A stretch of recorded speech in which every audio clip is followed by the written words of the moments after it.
नमस्कार, यूपी तक में आपका स्वागत है। मैं हूं कुमार अभिषेक और हम हाजिर हैं सुबह की सुर्खियां लेकर। जी हां, वो सुर्खियां जो आज दिन भर चर्चा में रहने वाली हैं उत्तर प्रदेश से, वो सुर्खियां जिनसे आपका हो सकता है सरोकार, और वो सुर्खियां जो बनी हैं अखबारों की सुर्खियां। तो जान लीजिए क्या है सुबह की खबरों में सुबह की सुर्खियां। तो लखनऊ में जो आज प्रमुख हलचल है उसमें शुभ्रांशु शुक्ला का अंतरिक्ष में जाना, ये बड़ी खबर है क्योंकि आज वो तकरीबन 4 बार अंतरिक्ष में जाने के कार्यक्रम को टलने के बाद आज फाइनली शुभ्रांशु नासा के स्पेस सेंटर से अंतरिक्ष में जाएंगे 3 और अंतरिक्ष यात्रियों के साथ। हम पूरी डिटेल आपको बताएंगे। इसके अलावा अखिलेश यादव ने अपने 3 विधायकों को पार्टी से बाहर तो कर दिया है, लेकिन अभी तक कोई चिट्ठी जो विधानसभा अध्यक्ष हैं उन तक नहीं दी है। यानी टेक्निकली अभी तक वो समाजवादी पार्टी के सदस्य बने हुए हैं। हालांकि जो उन्होंने ऐलान किया है उन्हें बाहर निकालने का, बड़ा इंटरेस्टिंग है। उसमें कहा है कि जाएं और मंत्री बन जाएं, तो ये खबर भी हम आपको बताएंगे। इसके अलावा कथावाचकों के मामले में अब दोनों तरफ से बयानबाजियां शुरू हो गई हैं।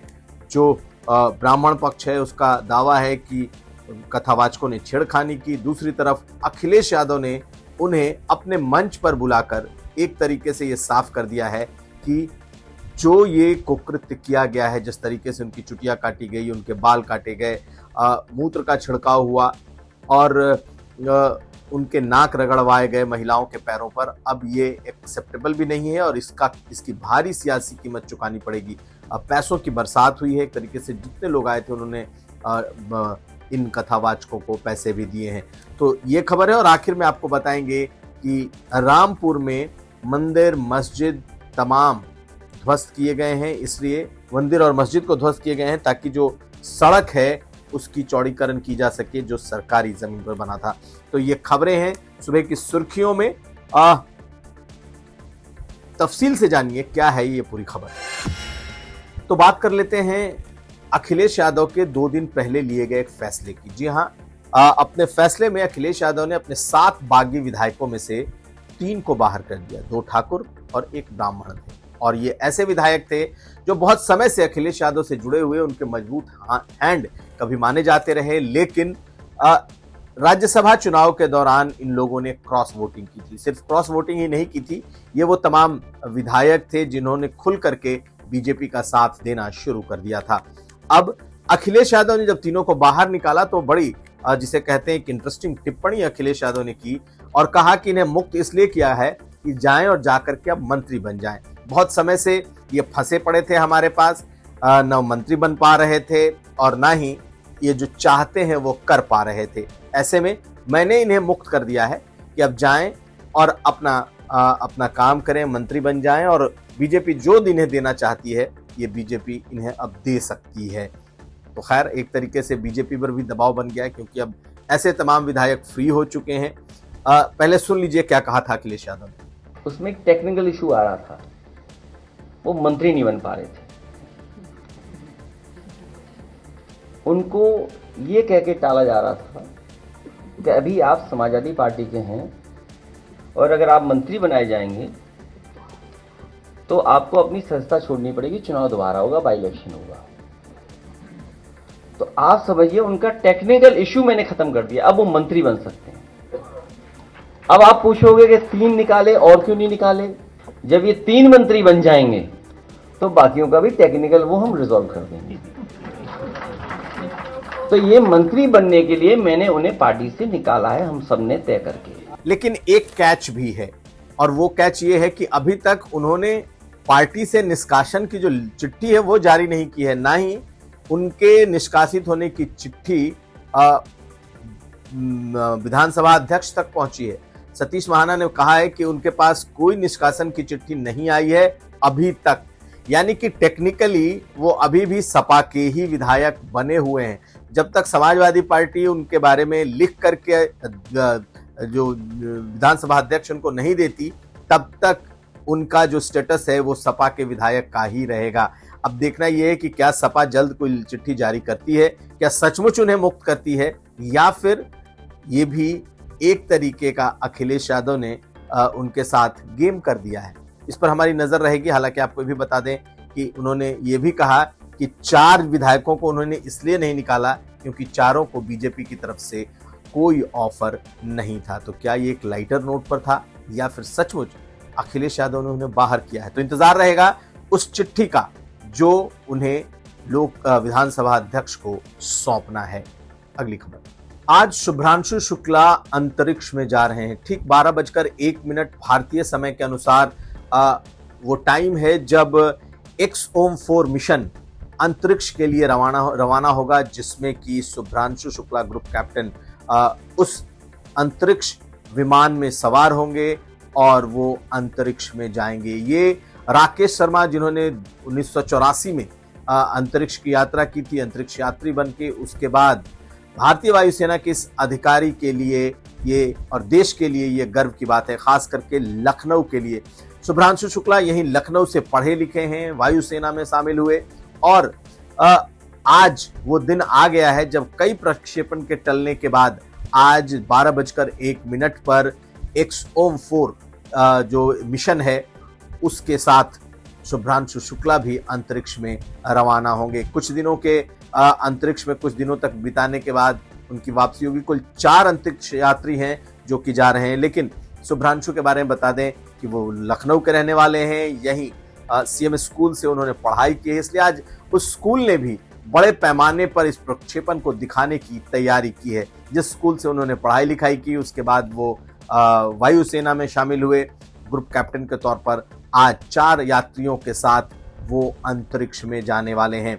स्कूल की तरफ से बड़े बड़े स्क्रीन लगाए गए हैं CMS कानपुर रोड जो स्कूल है, और वहां पर बिल्कुल रियल टाइम और लाइव प्रसारण किया जाएगा, जिसमें तमाम जो स्कूल के बच्चे हैं, जो लोग हैं, अभिभावक हैं, वो भी आज इस प्रक्षेपण को देख सकेंगे। शुभ्रांशु के साथ हंगरी, अमेरिका और पोलैंड के अंतरिक्ष यात्री होंगे जो कि कई दिनों तक अंतरिक्ष में अपना वक्त बिताएंगे। वहां जो जानकारियां जुटानी है वो जुटाएंगे और उसके बाद आएंगे। लेकिन भारत के लिए एक गर्व का क्षण, उत्तर प्रदेश और लखनऊ के लिए भी गर्व की अनुभूति का क्षण, जब इस शहर का एक लड़का जो कि वायुसेना में ग्रुप कैप्टन है वो अंतरिक्ष की यात्रा पर जा रहा है। तो 1984 के बाद यानी कि लगभग 40 सालों के बाद कोई दूसरा अंतरिक्ष यात्री अंतरिक्ष में जाने को तैयार है और इस बार बड़े स्तर पर इसे दिखाने की तैयारी भी चल रही है। अगली खबर, यादव बिरादरी के कथावाचकों में नए से नए मोड़ आते जा रहे हैं। बयानबाजियां अपने स्तर पर बहुत बढ़ती जा रही हैं। अब ब्राह्मण बिरादरी, जहां पर ये ब्राह्मणों का गांव, जहां ये भागवत कथा हो रही थी, अब वहां की महिलाओं के ने निकलकर इन पर ही आरोप लगाने शुरू कर दिए हैं। बाकायदा जिसके घर ये कथा हो रही थी वो निकलकर मीडिया के सामने आए, वो भावुक हुए, रोने लगे कि ऐसा करने का उनका कोई इरादा नहीं था। लेकिन उल्टे उन्होंने जो आरोप हैं अब इन यादव बिरादरी के जो सहायक कथावाचक थे, मुकुटमणि यादव, संत कुमार यादव, ऐसे लोगों पर गंभीर आरोप, यहाँ तक कि छेड़खानी के आरोप लगाने लगे हैं। यही नहीं, बाकायदा इस मामले में अब एक FIR पीड़ित जो ब्राह्मण पक्ष है उसके तरफ से भी दर्ज की गई है और उसके तरफ से यही सारे आरोप लगाए गए हैं। आपको बता दें कि इसके पहले जो ब्राह्मण कथावाचक हैं उन्होंने बहुत ही गंभीर आरोप लगाए। हालांकि उन गंभीर आरोपों के वीडियोज भी सामने आए जिसमें शिखा काटी गई, शिखा 2 लोगों की काटी गई, दोनों यादव समाज के जो कथावाचक हैं। बाकायदा बाद में संत कुमार यादव ने अपना सिर मुंडा लिया। इसके अलावा उनके नाक रगड़वाए गए, महिलाओं के पैर पे नाक रखकर उसे रगड़वाया गया। आरोप तो यहाँ तक भी लगे कि मूत्र का छिड़काव इनके ऊपर किया गया है। तो ये तमाम ऐसी बातें हैं जो कि सभ्य समाज में कहीं भी इसे इजाजत नहीं दी जा सकती, लेकिन ऐसा हुआ है। और अब ये मामला सियासी बनता जा रहा है।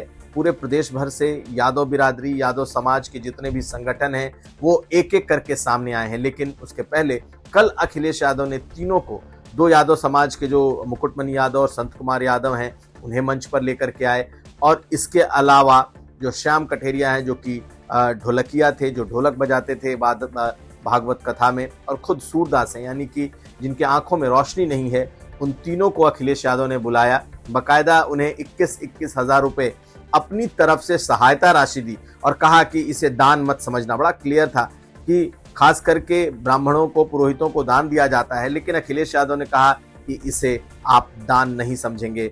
दूसरी तरफ अखिलेश यादव ने कहीं भी इसमें ब्राह्मण शब्द बोलने से परहेज किया है, कहीं भी सवर्ण शब्द बोलने से परहेज किया है। उन्होंने प्रभुत्ववादी, सामंतवादी जैसे शब्दों का इस्तेमाल किया है।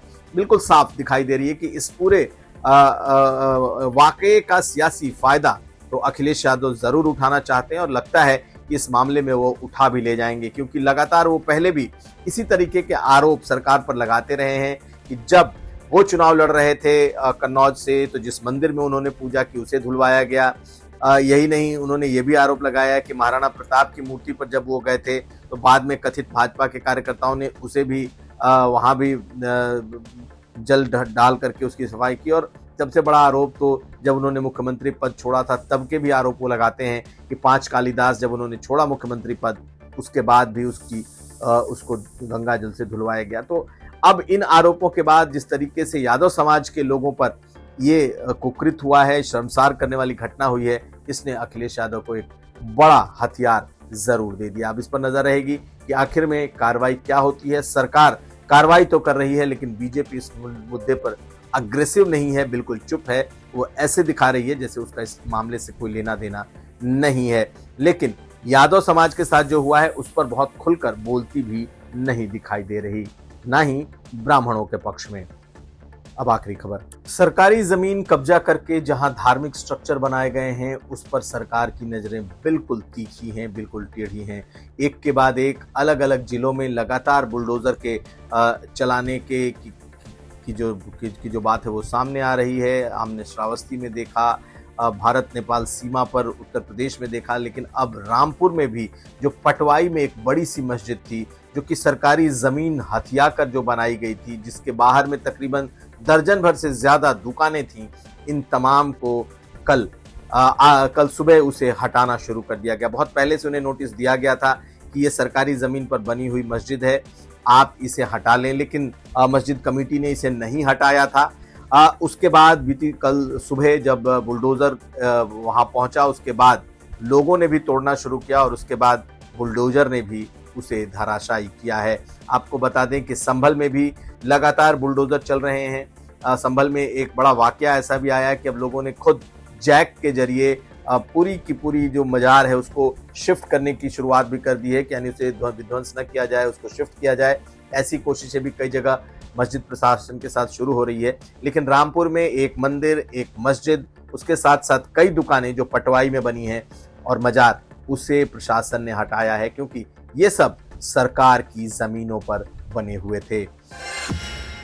तो आज की सुर्खियों में इतना ही। हम कल फिर हाजिर होंगे। आप हमें दीजिए इजाजत। देखते रहिए यूपी तक। सुर्खियों का ये कार्यक्रम कैसा लगा आप हमें बताएं। अच्छा लगे तो लाइक करें, शेयर करें और यूपी तक को सब्सक्राइब करें। धन्यवाद।